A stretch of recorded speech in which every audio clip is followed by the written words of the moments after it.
Bienvenidos a Vidas de Fe, un programa que busca honrar la vida de ministros de Dios que han dedicado su vida al servicio de la obra del Señor. Hoy tenemos un extraordinario invitado, un obispo que ha marcado un gran legado y testimonio en la vida del mundo evangélico nacional. Sin más preámbulo, queremos presentar a nuestro querido obispo Edito Espinosa. Gracias, hermano Roberto, un placer estar con ustedes. Gracias a usted, obispo, por hacerse el tiempo y por estar con nosotros. La verdad es que, como lo dice el Salmo 126, los que con lágrimas segaron, con regocijo, segarán también la obra de sus manos, obispo. La verdad es que entrevistarlo a usted hoy es un honor, es un placer. Gracias. Por todo lo que Dios le ha puesto en sus manos para hacer el trabajo en todo el mundo evangélico nacional, ¿verdad? Sí. Y queremos partir este programa conociendo su vida. Este programa se llama Vidas de Fe y queremos conocer un poco más de sus padres. Usted nació en Santiago, ¿verdad? En el año 1942 y su padre y su madre pertenecían a la iglesia evangélica Alianza Cristiana Misionera, sí, ¿verdad? Sí. Cuéntenos un poco de eso. Bueno, de hecho mi abuelo fue uno de los primeros pastores de la Alianza. Yo soy el único descarriado pentecostal. ¡Wow! Ellos salieron de la Alianza y yo me incliné a lo pentecostal. La verdad que hace poco estábamos hablando cómo llegué al Evangelio. Fue bien importante. Yo llegué por la carne para llegar a convertirme en el Espíritu. ¿Por qué, obispo? Cuéntenos. Bueno, mi madre me enseñó a recitar. Veía en mí cierto carisma para recitar. Recuerdo que la primera oportunidad que tuve de recitar fue La Moneda al presidente Gabriel González Videla. Wow. Tuve la oportunidad de recitar. Mi madre estaba a cargo de un programa de la iglesia en la cual soy pastor, Iglesia Cristiana Pentecostal de Chile, y mi mamá me dijo, ¿por qué, Edito, no me acompañas a predicar y me colaboras con el programa? Yo no iba a la iglesia. Siempre me llevaron a la iglesia, pero nunca tuve la experiencia personal con Jesucristo. Entonces me gustaba mucho el rock and roll, ese tiempo con las patillas y andaba aquí con la rock and roll. Y bueno, yo le dije, llegué a un acuerdo, mamá, usted me da permiso para el año nuevo para ir a bailar hasta las 12 de la noche a la junta de vecinos y yo le recito en el programa en la iglesia evangélica. Y mi mamá me aceptó. Bueno, voy entrando a la iglesia, al programa de ese día, y veo a una señorita con su puñito aquí, con su pelo, blusa blanca, falda negra, un pañito y tocando el banjo. Me conquistó desde el primer instante en que la vi. Y al final me quedé ahí, ya no fue al año nuevo, porque lo importante fue el carisma con el cual me recibieron. Me quedé. Y eso fue para la Pascua. Y luego en febrero venían los bautismos. Yo dije, me voy a bautizar, aunque no sabía de qué se trataba. El asunto era ganarme a mi suegro. Y me bauticé en febrero ni sabiendo lo que estaba haciendo. Pero lo importante de esto, mi llegada al pastorado es muy especial. Me voy a tomar unos 5 minutitos, porque es larga la historia. Pero estamos para eso. Ya, muchas gracias. Eso me da confianza. Adelante. Un juguito para aprovechar el jugo, porque así es, pues. Aquí uno toma gratis. Oiga, obispo, bueno, antes de eso, solo preguntarle que usted es el menor de 4 hermanos, ¿verdad? No, soy el menor de 7 hermanos. ¿De 7 hermanos? 4 damas y 3 varones. Oiga, y al principio de ese tiempo entendemos que hay uno de sus hermanos que falleció muy temprana edad. Sí, mi hermano el día de su cumpleaños, nosotros vivíamos en Villa Las Rosas, Paradero 38 de Santa Rosa, y era el día del cumpleaños y mi papá le hizo un cartoncito y lo mandó a comprar maíz a Santa Rosa para que cuando llegara estuviera la torta. Pasó media hora, 3/4 de hora y mi hermano no llegaba. De repente llegó una persona llorando que un bus para hacer el quite a una bicicleta se fue contra el refugio donde mi hermano se había sentado un poco por la calor. ¿Qué edad tenía su hermano ahí? Ya ni me recuerdo, yo tendría unos 12 años, 13 años, y lo mató el mismo día de su cumpleaños. A los 15 días mi mamá desapareció. Pensábamos que le había pasado algo, fuimos a la morgue, al carabinero, y mi mamá no aparecía. Y de repente mi mamá apareció En ese tiempo fue del terremoto del Riñihue Libia. y trajo como 20 niños huérfanos al hogar que todavía pertenece a la Alianza Cristiana Misionera en calle Miguel Ángel, nunca me olvido el número 02731, con 20 niños huérfanos, y se formó el hogar que llevaba, en Chile somos el país de los ingratos, le cambiaron el nombre, pero se llamaba Moisés Espinosa, así se formó el hogar. Ese Y hogar se mantiene, como dice usted, hasta el día todavía de se hoy. mantiene hasta el día de hoy. Ese parte de ese legado social, obispo, que lo hemos visto en su trayectoria ministerial, también viene entonces de parte de sus padres, esa labor, esa vocación. No cualquiera recoge a los niños, aunque hay un terremoto y llega y los alimenta. Creo que eso viene parte de una herencia, ¿verdad? Bueno, lo llevamos en las venas. Cuando yo me inicié en el pastorado, que no alcancé a terminar el título, pero si me permite, Adelante. lo voy a hacer lo más cortito posible. Después de haberme ya bautizado, vinieron unos pastores y encontraron cierta gracia del Señor en mi vida. El pastor Riquelme de Puerto Montt y el pastor Fuente de Valdivia eran de la Alianza Cristiana Misionera. Ellos empezaron a buscar el bautismo del Espíritu Santo y el Señor bautizó. Y la misión los expulsó a la iglesia porque ellos no creen hasta el día de hoy en el bautismo del Espíritu Santo, menos la evidencia de hablar en lengua. Entonces vinieron estos pastores y encontraron cierto carisma y me pidieron permiso a mi primer obispo para acompañarlos a coordinar campañas evangelísticas. Porque es más fácil encontrar un evangelista que un coordinador. Porque el coordinador tiene que tener oído, música, el carisma para preparar, entre comillas, la masa y luego entregarle al predicador, y lo que menos tiene que hablar es el coordinador. No como hoy día que hay hermanas que hasta predica lo aviso en la iglesia. Entonces me llevaron, y aquí viene lo interesante, a los 6 meses de haberme convertido, de que me bauticé, me nombraron y me ungieron pastor en Valdivia y me llevaron a Chiloé, a Castro. Ahí estuve 3 años, fui a mi escuela, mi seminario, se formó mi carácter, ahí viví todas las experiencias que fue viviendo. Esa ida a Chiloé como pastor, ¿verdad? Me imagino que no eran las condiciones que hoy día uno conoce cuando son nombrados pastores. No. Lo dejaban en el tren, me imagino, y iba con la fe y la esperanza. Mire, mi testimonio es muy, muy importante. Cuando hice el tren, me acordé. Yo estaba en Valdivia, que tenía que tomar el tren para ir a Antilhue, que era el transbordo del tren que venía de Santiago a Puerto Montt. Yo, y sabe el Espíritu Santo que le cuento este testimonio, y es verdad, no tenía dinero para subirme al tren y andaba con el acordeón. Pero me acordé en ese tiempo, estoy hablando de 60 años atrás, que los pastores contaban testimonios que el Señor lo hacía invisible, porque en ese tiempo había muchos bandidos y pillaje.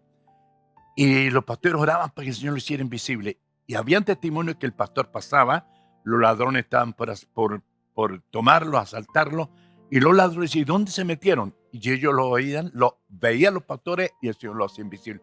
Le dije, Señor, tú me vas a hacer invisible. Me subí al tren y el inspector viene, Señor, con tu sangre hazme invisible, Señor. Y me sentí tentado de meterme al baño. Yo dije, no, Señor, si me va a hacer invisible, me va a hacer invisible. Lo vas a hacer. Vino el inspector y el Señor no me hizo invisible.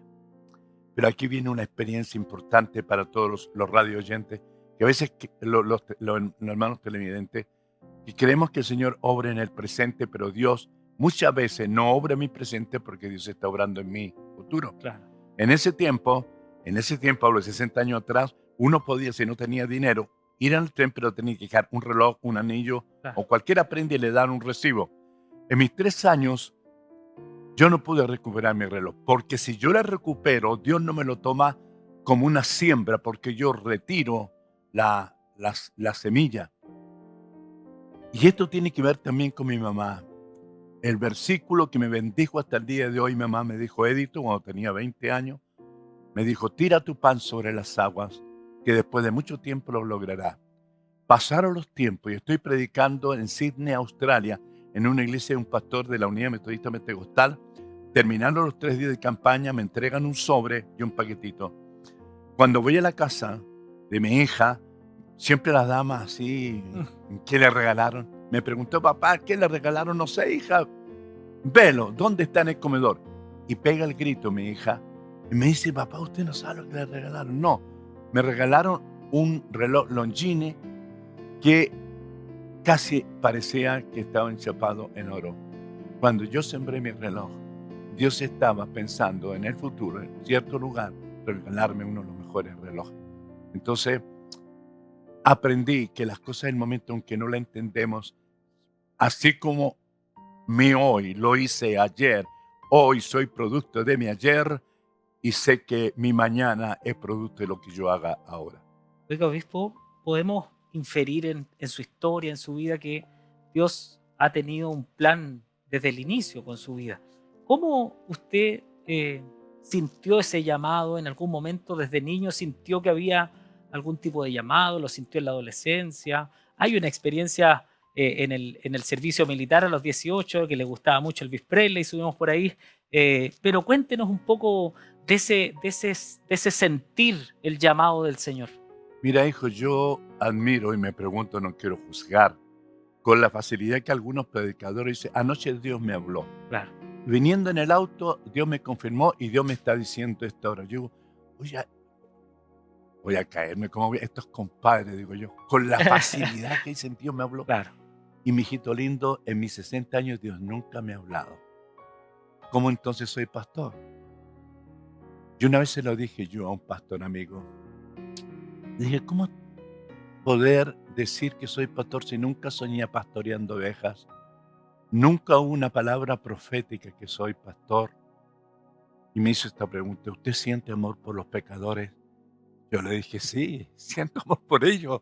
Dejé a mi esposa para venir aquí a Chiloé con 3 años pololeando y lo dejé todo por las almas. Entonces usted es un llamado de Dios porque lo mejor que tiene que sentir un hombre y una mujer de Dios para alcanzar las almas es pasión por las almas. Entonces, en respuesta a eso, no he tenido profecías, no tuve revelaciones, soy un hombre muy poca revelación, pero sí me he atrevido a hacer cosas por la fe.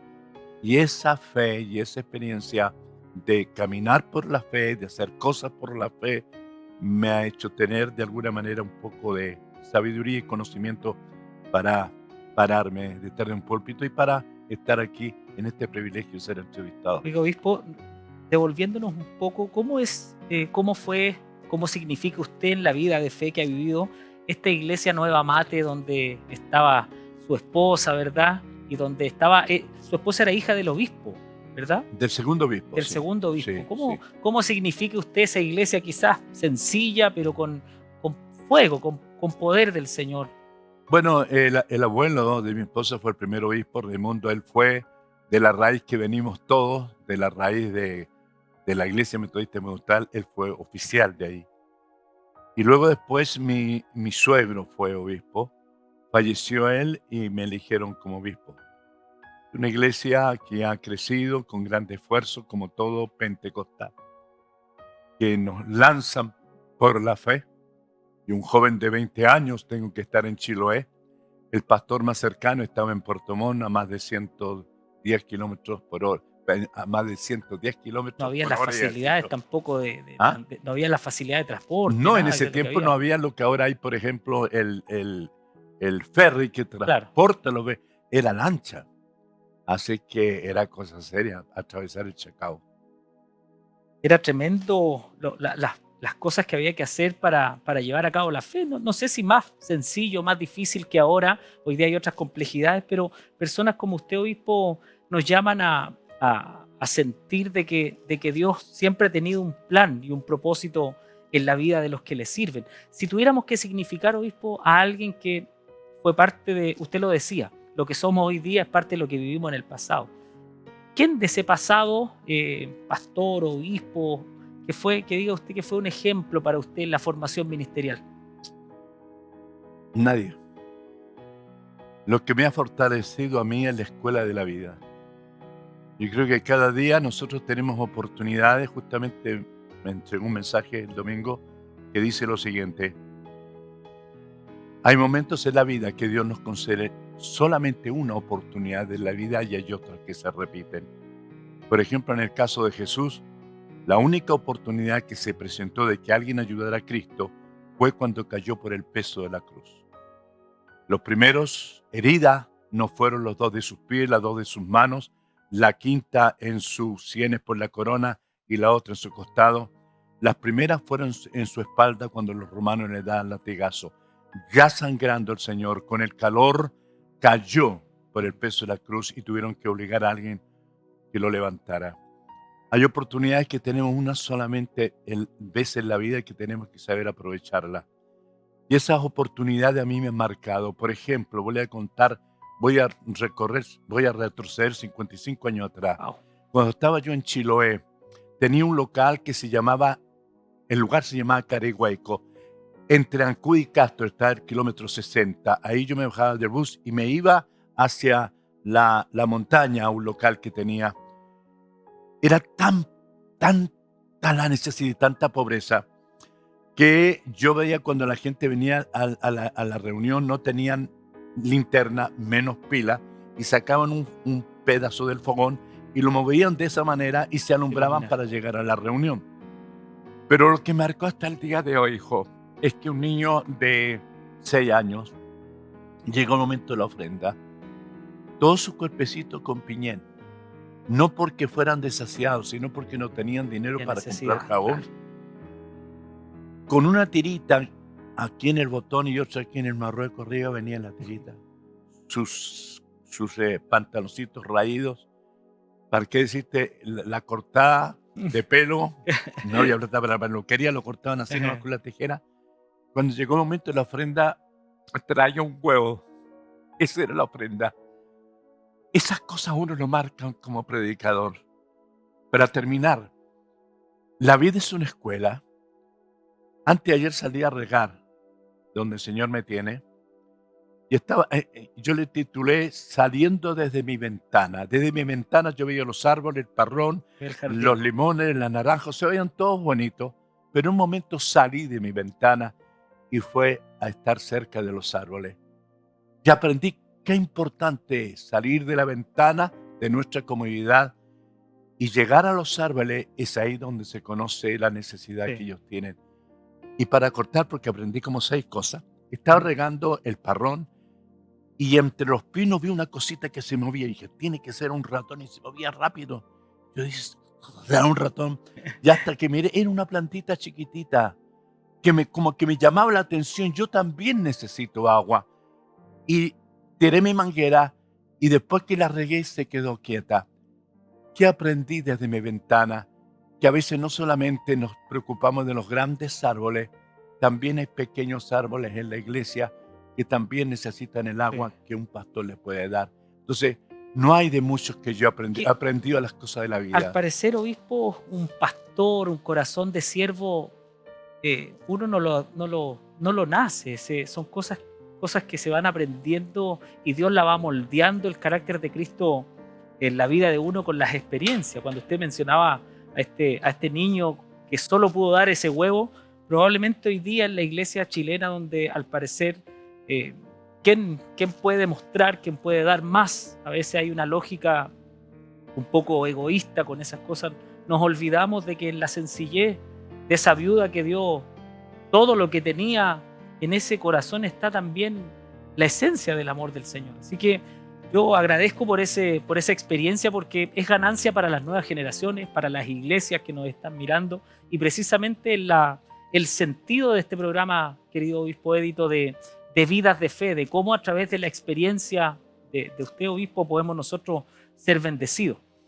Un buen momento, una buena conversación es siempre acompañada de un buen café, y es por eso que también damos gracias a nuestro querido Café Paula, que está con nosotros, Café Paula San Miguel, nuestro auspiciador, y nos va a acompañar durante todos los programas que vienen adelante.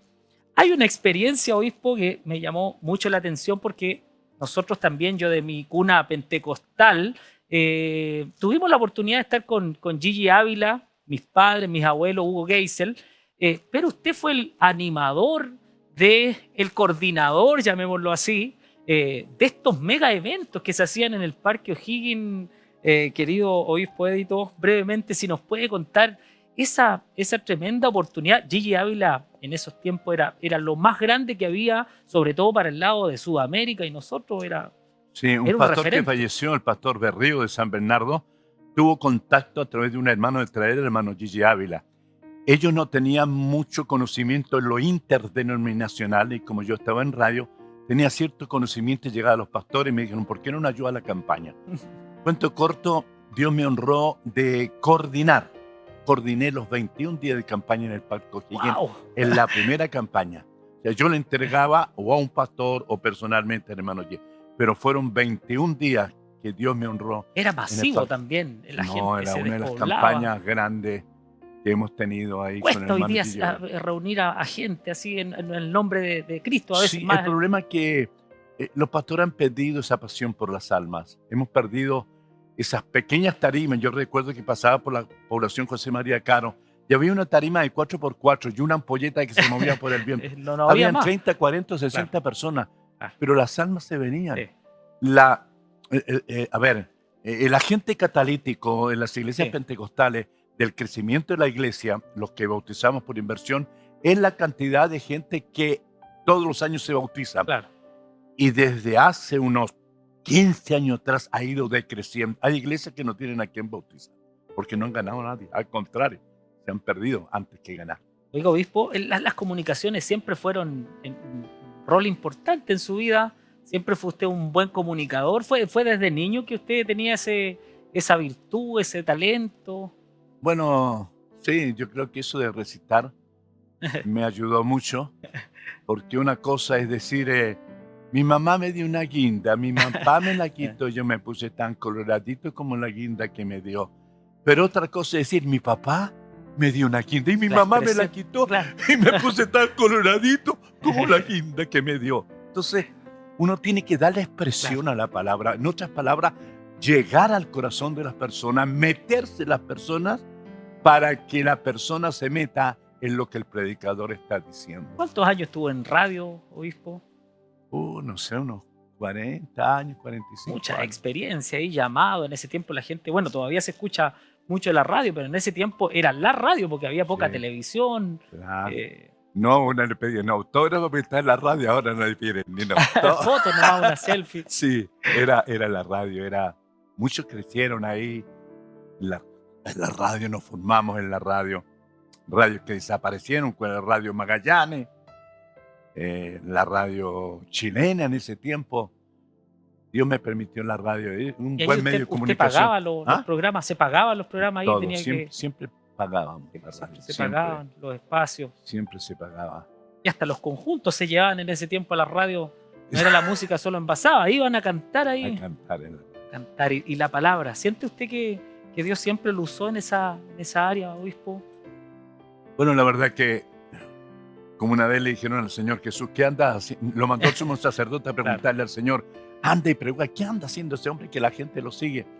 Y fue el ayudante del sumo sacerdote, le dijo, ¿qué andas hablando tú que la gente te sigue? ¿Qué haces? Y Jesús le dijo, ¿qué me preguntas a mí? Yo puedo hablar muy bonito de mi vida, pero pregúntale a esto de lo que yo estoy haciendo. Entonces no me gusta hablar si soy bueno o mal predicador. Tengo cosas malas también en la vida, mi Claro. hijito. He fallado como obispo, he pecado como obispo, pero ¿sabes qué? Yo doy gracias de haberle fallado a Dios. Si tú me preguntas, ¿pero por qué obispo? ¿Sabes? Pero cuando uno predicador no falla ni peca, un obispo no peca, conoce solamente la mano izquierda, la mano del terremoto, la mano del tsunami, la mano de la lluvia, la mano de la exhortación, de la disciplina. Pero cuando uno peca, conoce la mano derecha de Dios, la mano del perdón, la mano de la misericordia, la mano de las oportunidades, la mano que te levanta. Yo entrego un mensaje diferente. Antes era el dedo acusador. ¡Pecadores! Pero cuando uno conoce cómo Dios Amén. tiene misericordia de uno, uno entiende que así como Dios hizo misericordia con uno, uno tiene que hacer misericordia con los demás. Bueno, gracias, obispo, por este tiempo, por este testimonio, por esta vida de fe que estamos tratando de imprimir a través de este programa Vidas de Fe. Y nos queda todavía mucho programa, pero antes de usted no se vaya de la sintonía, vamos a seguir conversando con nuestro querido obispo Édito de lo que se viene a futuro, de cómo hemos significado todo lo que ha hecho el obispo en el mundo evangélico nacional. Así que no se despegue de la señal porque ya vamos y volvemos. Nos vemos en un ratito.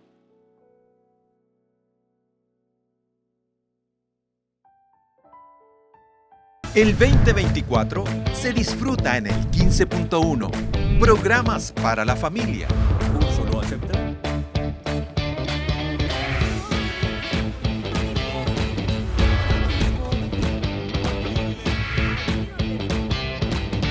Educación cristiana. Para todos ustedes, aquí con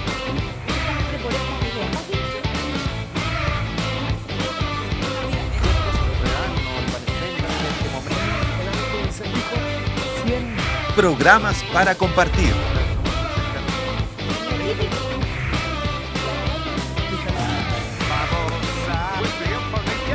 Somos el 15.1.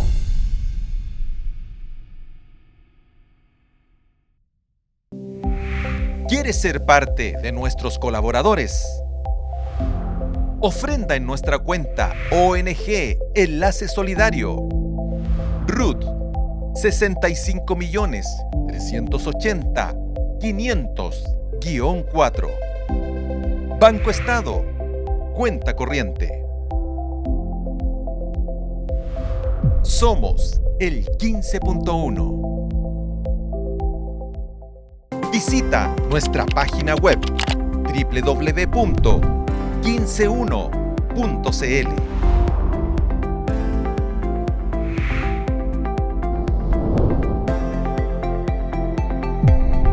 Somos el 15.1.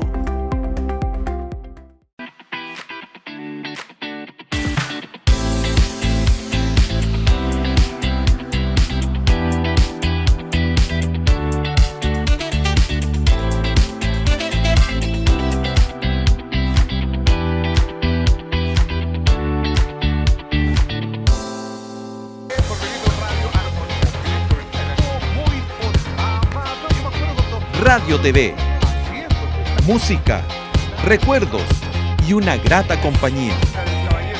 Viernes, 22 horas. Somos el 15.1.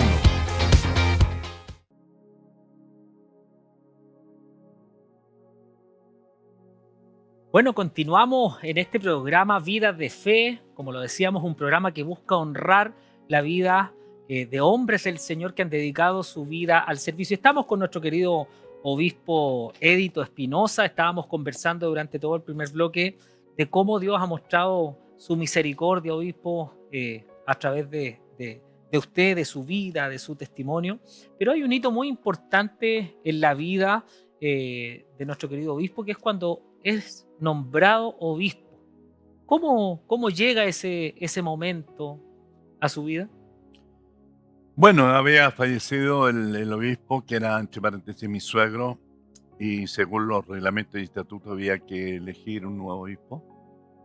Y por misericordia del Señor me consideraron, y hasta el día de hoy día tenemos otro obispo.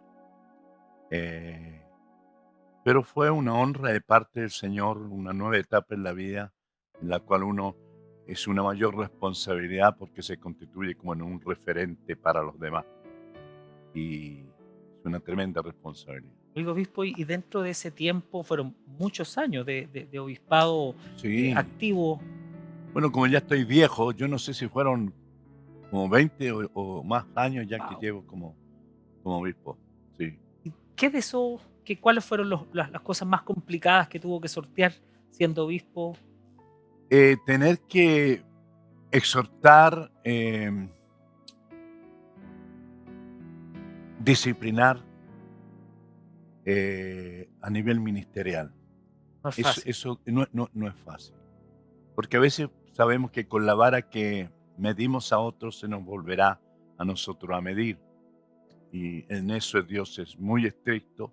Y antes de sacar la paja en el ojo del hermano, uno tiene que sacar primero la viga de su ojo. Ah. Por eso que es una gran responsabilidad ser obispo, porque uno de alguna manera es la medida, es el referente de los pastores. Claro. Y cuando llega la disciplina, uno tiene que dejar de lado los sentimientos, anular los sentimientos y tener que aplicar la razón por amor al Evangelio y el prestigio del Evangelio. ¿Me permite un minutito? Adelante. Es que en este programa acaba de llamar mi hija Eleonora Ah, para rectificarme, porque tú me Damos un preguntaste saludo a cuántos Eleonora. hermanos tenía. Claro. agradezco, Leonora, que haya llamado al programa. Y me dice, papá, usted le preguntaron cuántas hermanas tiene. La verdad es que tengo 3 hermanas y yo soy el único El varón. único varón. Y yo respondí pensando que eran hijos. No, hijos tengo 7, 2 han fallecido, serían 9, 4 damas y 3 varones. Ahí entonces calza que usted es el menor de El menor. las 4 hermanas, considerando también el hermano que falleció. Sí, yo era el conchito. Bueno, gracias, Eleonora, por llamar al programa, ¿verdad? Sí, estaba atento. Oiga, obispo, bueno, lo hablábamos de cómo fue su llamado al obispado y lo difícil que a veces también para un obispo corregir. Hay una frase de un escritor americano del siglo XIX que dice: si la única herramienta que un hombre tiene es un martillo, tratará todos los problemas como clavo. A veces parece que el obispo, una de las capacidades que tiene es que no solo tiene que tener el martillo, a veces hay que tener toda la caja de herramientas, porque es difícil gobernar una iglesia, es difícil gobernar un ministerio, sobre todo que en tiempos también de su pastorado y de su obispado, la iglesia evangélica chilena pasó por diferentes cambios y procesos. ¿Cómo pudo usted sortear todas estas cosas que se vivían a nivel social, a nivel cultural? Porque la iglesia chilena fue cambiando su forma en el transcurso de estos 20 años.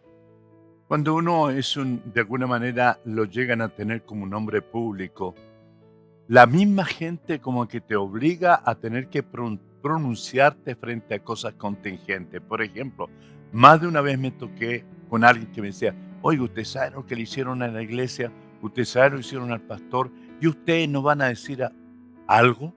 Entonces, lo obligan a tener que pronunciarse, especialmente en estas cosas contingentes que es la política. Yo siempre he dicho,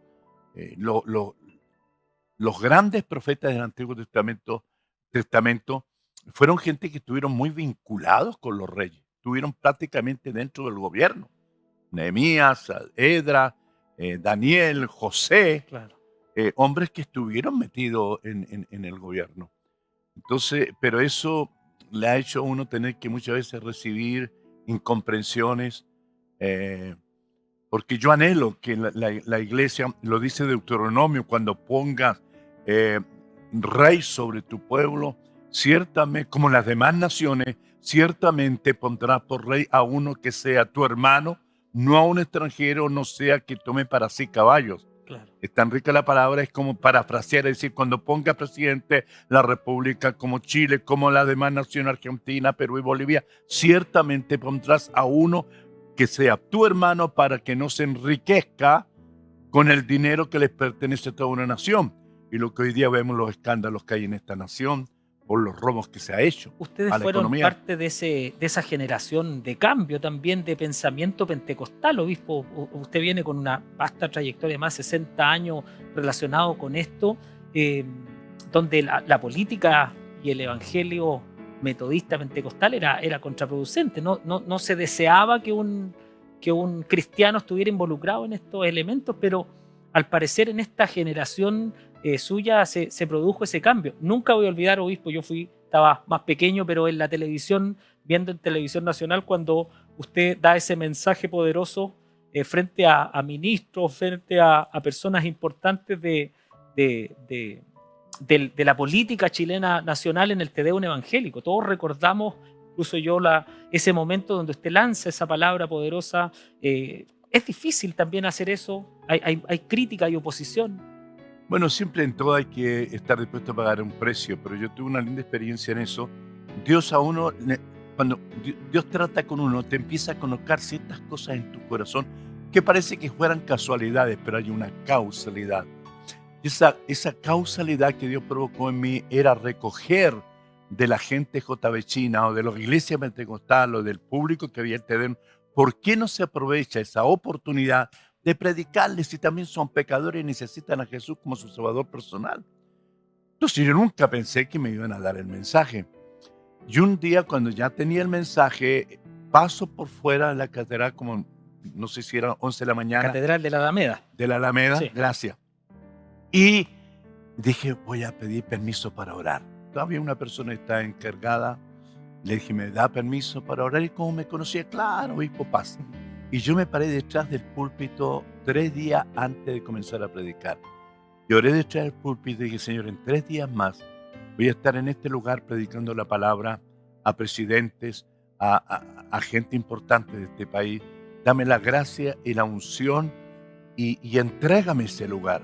Y vive Dios que cuando subí a predicar, tenía una paz y una tranquilidad que me sentí el hombre que tenía que ser usado por Dios. De ahí me salen esas frases que marcaron presencia y que marcaron de alguna manera un antes y un después. Claro. Temblará la mano del abortista cuando introduzca implementos abortivos para succionar la cabeza de ese niño y hacer 1000 pedazos los huesitos de esa cabeza, pero esa mano que temblará será firmado por todos aquellos que firmen un proyecto de ley, y lanzo la palabra profética.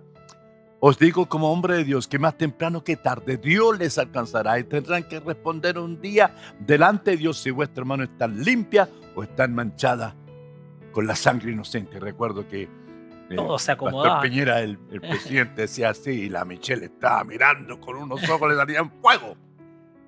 Pero era muy contingente porque estaba en plena discusión, estaba aperturándose en Chile, ya han pasado algunos años de eso, no recuerdo. De hecho, esa semana los pastores invitaron a la Bachelet a una entrevista, porque querían ganar votos, y le hicieron la pregunta.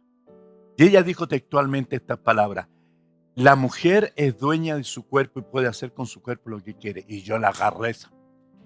Yo le dije, en ninguna parte de la Biblia dice que el hombre es dueño de su cuerpo, porque todo vuestro ser, espíritu y alma y cuerpo deben ser guardados irreprensibles para la venida del Señor. Ya nadie Dios le ha dado título de dominio sobre su cuerpo. Por eso estaba muy contento, muy alegre. Bueno, y parte de este testimonio en Vidas de Fe, en este programa que estamos teniendo con usted hoy, pues es también destacar, porque hoy día es fácil también caer en la ofensa, en el descrédito. Dios nos llama a ser agentes catalizadores de su amor también, y creo que en ese mensaje, si bien es cierto, sacó ronchas mediáticas, se acuerda que estuvo en todos los canales, noticieros, nos hicimos bien conocidos, pero bueno, a mí me costó que nunca más predicar en JB.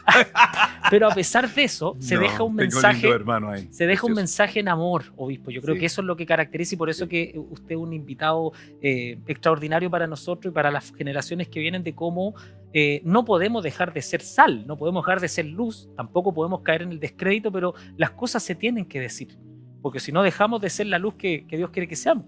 Sí, las cosas hay que decirlas, pero hay que saberle decirlas. Te voy a dar un ejemplo. Yo sufrí mucho con el asunto de los dentistas. Y venía y me ponían la inyección en la anestesia y no había caso, me tocaba el nervio y me dolía. Ya el dentista me dice, siente, ya está bien. Y yo, para que me la sacara luego, me sacaba la muela con dolor. Pero de repente, otro dentista colocaba un poquito, me colocaba un algodón, y luego al que tenía el algodón me volvía a poner la inyección y me sacaba la muela sin dolor. 2 tipos de dentistas. Uno que teniendo los mismos implementos me sacaba la muela con dolor, y otro teniendo los mismos implementos me sacaba la muela sin dolor. Las cosas hay que decirlas, pero hay que saber decirlas. Y cuando uno sabe decir las cosas, llegan al corazón con la misma intensidad y la fuerza. Es como se dice, a los enfermos no se sanan a palos, sino tratar de curarles. A propósito de nuestro auspiciador de programa Café Paula, que siempre se acompaña con buenos momentos, ¿hay algo del desayuno como un hito importante en su trayectoria de los desayunos pastorales, obispo Edido? Cuéntenos un poco cómo se gesta la idea, en qué nace esta especie de coinonía que antes no existía. No. Antiguamente existía solamente, por ética voy a omitir el nombre de lo que existía de pastores. Y perdónenme, yo pensé que era como una mafia evangélica, una mafia canuta, porque todos los contactos los tenían ellos. Nadie salía al extranjero, claro, si ellos no daban el pase. Todo pasaba por ellos. Y todas las invitaciones llegaban por correo. La Sociedad Bíblica tenía las direcciones. Y esa vez nos invitaron, que venía una organización extranjera a tener un desayuno de pastores, y lo hicimos en un hotel de San Antonio con compañía. Recuerdo cuando subí el ascensor, me llamó la atención un pastor anciano que tenía un maletín en su mano. Cuando llegamos al piso, este monopolio conversaban, se reían, decían chistes, y todos los pastores desgredados, nadie se acercaba a ellos. y empieza a trabajar el Espíritu Santo. Y me dijo, hablé a mi vida, reflexioné, cómo siendo pastor de una misma ciudad no somos amigos. De ahí nace que comenzar a hacer un desayuno pastoral y que lo hicimos en su principio en la Sociedad Bíblica Chilena, que hasta el día de hoy Se replicó después. y otros tomaron el ejemplo y siguieron haciendo desayunos pastorales con el fin de confraternizar. Mira, en 2 minutos te cuento lo siguiente. Ese mismo pastor anciano que estaba con un maletín, que nadie se acercaba a ello, cuando comenzamos el desayuno pastoral, lo vi que estaba muy cabizbajo, medio como llorando. Yo le dije, pastor, ¿qué le pasa? Todo muy triste. Dije, ¿por qué? Es que mi hijo va a entrar a la universidad y fue donde un dentista para buscar un presupuesto para arreglarle sus dientes. Y me presentó el presupuesto y me dijo, papá, tengo que arreglarme los dientes, este es el presupuesto. Y le dijo, pero hijo, eso es más de lo que yo recibo de diezmo. ¿Sabes lo que le dijo? Le dijo, maldigo el día que nací como hijo de pastor. Y estuvimos orando por él. Entonces el desayuno pastoral servía de restauración, porque uno que siempre está entregando, ¿quién le entrega a uno? Uno que siempre está consolando, ¿quién le consuela a uno? En solitaria. Uno que motiva a los hermanos, ¿quién lo motiva a uno? Y esa fue la razón del desayuno pastoral. Y hasta ahora se ha replicado un Ahora. espacio de coinonía, de Sí. amor, de apoyo. Sí, Es bien solitario la labor del pastor, cuanto Muy más la de obispo, que Sí. también a veces son líderes de líderes, pero pero Dios nunca muestra me su olvido amor. cuando yo tenía el primer desayuno pastoral, comprar el pan y la mantequilla. Y recuerdo que había una panadería en Bulnes y comprar el pancito caliente. Y una vez el pan caliente me derritió la bolsa plata y la ayuya empezaron a correr en la ayuya, hasta lo limpié y Listo, rica la Va. ayuya. venía, pero oiga, obispo, bueno, dentro de estos 60 años de matrimonio, ¿verdad?, que tiene usted con su esposa, y estos 50 años de ministerio. Me vaya a hacer llorar. No, sí, en estos 50 años de ministerio y 60 años de matrimonio, en esta iglesia Pueblo de Dios, ¿verdad? Es su legado, esta hermosa iglesia, y hoy día está su hijo, es el que continúa con este hermoso legado. ¿Cómo significamos todo esto que se ha construido? ¿Cómo expresarlo en palabras? Es Mira, difícil, me imagino. Te voy a expresar un poco cambiando la pregunta. Mi esposa a mí me puso ave pasajera, porque yo iba, levantaba una obra, si estaba por Puerto Montt, en el sur, en el norte, y prácticamente no estaba en casa. Y yo no estuve cuando mi hija Leonora se recibió en la universidad en Ciencias Políticas y Administración. No estuve en ninguna reunión de mis hijos cuando había reunión de apoderados. No estuve con ellos, pero andaba en todas partes. Yo estaba dirigiendo la campaña del hermano Gigi Ávila y mi esposa estaba teniendo a una de mis hijas. Estaba en una campaña de 3 días en Osorno y ella era también la que estaban haciendo. Me pusieron a cuidar viña y la viña que era mía no la cuidé. Mis hijos no los cuidaron. Ellos están esparcidos por el mundo, Australia, Nueva Zelanda, Estados Unidos, en Chile, porque no tuve tiempo para ellos. Entonces el único recuerdo es la tristeza de no haber estado con mis hijos. Me di tanto por una iglesia que a veces cuando tú necesitas no se dan por ti. Me entregué tanto por comprender a otros, pero cuando necesitaba yo comprensión, no estuvieron contigo. Esa es la única herida que de alguna manera está cicatrizada, pero como alguien dijo, nunca cuentes las heridas que hay en tu corazón, porque un día delante del Señor cada herida será una perla que Dios colocará en tu corona. ¿Cómo estuvo? Hermoso. Bueno, obispo, en nombre de ¿Viste que me hiciste llorar? obispo, en nombre de las generaciones nuevas, de lo que se viene, del legado que usted está entregando, nosotros le agradecemos este tiempo que quizás muchas veces no se pudo compartir con la familia, porque hay labores que pueden parecer difíciles, pero alguien tiene que cumplirlas. Es poco entendible. La gente critica mucho a los pastores, pero no saben No saben los costos la que vida hay. que uno tiene que pasar. No la saben. Pero Dios no elige a todos, elige a algunos para hacer cosas Sí. trascendentes. Y por eso que a nombre de las nuevas generaciones, darles gracias por ese punto, particularmente de la familia. Hoy día que hay tantas cosas que se ponen por delante, que hombres y mujeres de Dios que a veces desde la historia que lo dejaban en el tren, o usted tomó el tren tan solo con lo que llevaba puesto y lo que tenía y la fe en el Señor, hasta estos 60 años de matrimonio y 50 años de ministerio, creo que eso es la pomada espiritual que cura esas heridas, ¿verdad, obispo? Y las riquezas que vamos recibiendo en el camino por las experiencias que tenemos para enriquecer a otros. Uno puede sacar de ese cofre los tesoros, pero tesoros que han costado lágrimas, negaciones a sí No ha mismo, sido fácil. injusticia, crítica, pero el Señor nos ayuda para enriquecer la vida de otros, pero siempre hay un precio que pagar y no todos están dispuestos a hacerlo. Oiga, obispo, y en estos 50 años de la iglesia Pueblo de Dios, un pueblo bendecido, en algún momento toma su hijo la responsabilidad, ¿verdad?, del liderazgo de al menos de la iglesia. ¿Cómo fue ese proceso? Bueno, yo me sentía muy cansado, me sentía muy agotado. Eh, yo comencé en el ministerio cuando había un tren de tercera a Puerto Montt, que eran de madera, uno chico y otro largo. Y recuerdo que como no había plata para venirse en primera ni en segunda, caminaba casi toda la noche de un lugar a otro porque las ventanas en tercera eran con unas perillitas que se levantaban y se bajaban. Sufrí mucho, fueron muy difíciles esos momentos que viví en la vida, pero vuelvo a repetir, todas esas cosas nos enriquecen a nosotros. Y ya cansado, mejor dije yo, dejo el ministerio. Yo sé que me puede estar oyendo mi querido obispo Roberto López. Él conoció y yo también conocí a dos pastores.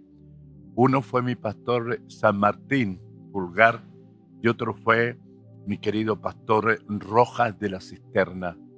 Pastor Rojas de la Cisterna llegó un momento en que su estado mental no estaba bueno y empezaba a decir cosas incoherentes y tenía que quitarle el micrófono. Con todo respeto, un gran hombre que admiré mucho, el pastor Pulgar, San Martín Pulgar, andaba en silla de ruedas y un oficial andaba secándole su salivita. Entonces, Señor, yo no quiero morir así. Quiero vivir partiendo de pie y es mejor dejar la iglesia que lo ministren otros y yo dedicarme más bien a pastorear pastores. Así un poco dejé la iglesia. Y así, ¿ya cuánto tiempo lleva su hijo en la iglesia? Yo creo que unos 10 años ya. 10 o 12 años por ahí. Y qué mejor honra y qué mayor alegría también de su familia el que usted esté todavía bien, y por eso que hemos querido honrar al Muchas Señor. Gracias. Y también a usted por estar con nosotros en este programa. Hay una frase que la nombramos al principio en el primer bloque de este programa, que es esta frase, esta palabra que le da su madre: tira el pan sobre las aguas que con el tiempo lo recogerás. ¿Qué significado, qué significancia tiene eso o ha tenido a lo largo de la vida esa frase? Lo que soy y lo que tengo en lo económico es gracias a ese principio que mi madre bíblico me enseñó.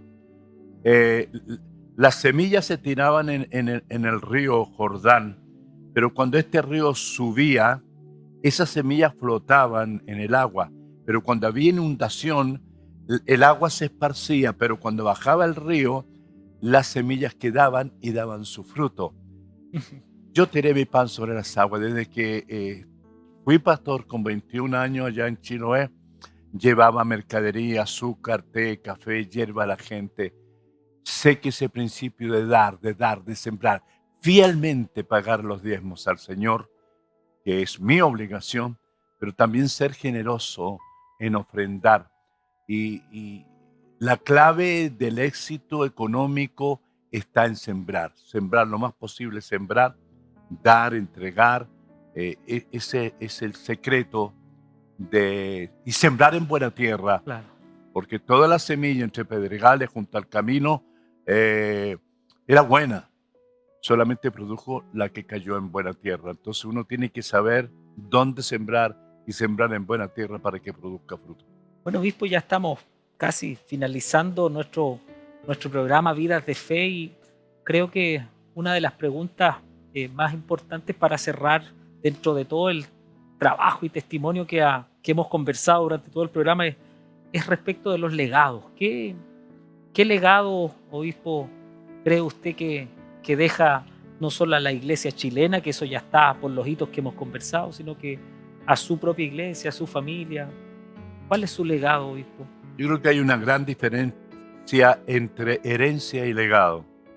Herencia es la que se pelean todos los hijos después que mueren los padres. Yo me quedo con esto, no, yo me quedo con esto otro. Pero con el tiempo se corroen y se pierden. Pero legado es algo que perdura en el tiempo. Y nunca se olvida el legado de la experiencia, de la sabiduría. Hay 3 cosas que casi a diario le pido al Señor: sabiduría, inteligencia espiritual y espíritu de consejo. Yo creo que ese legado, de la cual hay frases, hay experiencia y testimonio que nunca se olvidan en el tiempo y que uno las deja como algo imborrable en la mente y en el corazón de la gente.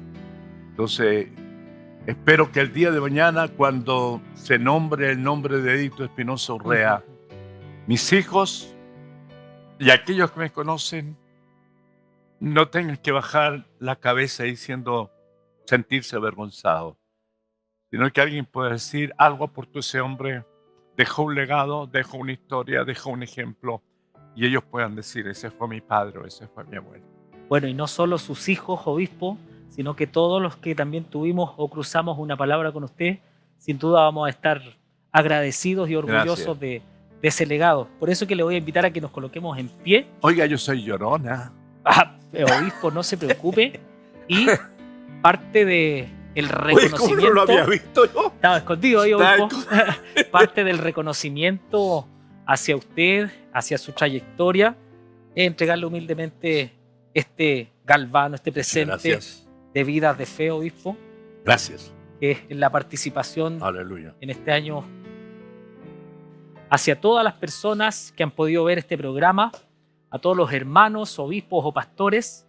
Queremos y quisimos destacar la vida de nuestro obispo Edito Espinosa. Así, obispo, delante de todas estas personas que nos están mirando, probablemente líderes, hermanos, o quizá alguien que no conoce al Señor, pero está mirando la vida de lo que Dios puede hacer con hombres o mujeres que se disponen en sus manos. Así que así, obispo, estamos despidiendo este hermoso programa. No sé, unas palabras finales, obispo, para todos los que nos están escuchando. Bueno, siempre, como alguien dijo, caminante, no deje de caminar, porque un día alguien en tus huellas se ha de fijar. Te bendigo con todo mi corazón, Roberto, que Dios te bendiga y te ayude. Tú eres la generación, no de mañana, de hoy. Hoy día Dios necesita jóvenes como tú, señoritas como tú, que marquen presencia y que escriben historia, porque el hombre que muere y no dejó historia en su vida no merece haber nacido. Bueno, muchas gracias, obispo Edito, y así nos vamos despidiendo, nos vamos a reencontrar probablemente en otro capítulo con otro hombre de fe o mujer de fe que va a estar en este programa Vida de Fe. Así que nos vemos y nos despedimos con un aplauso todos del estudio. Muchas gracias, obispo. Gracias. Hasta la próxima.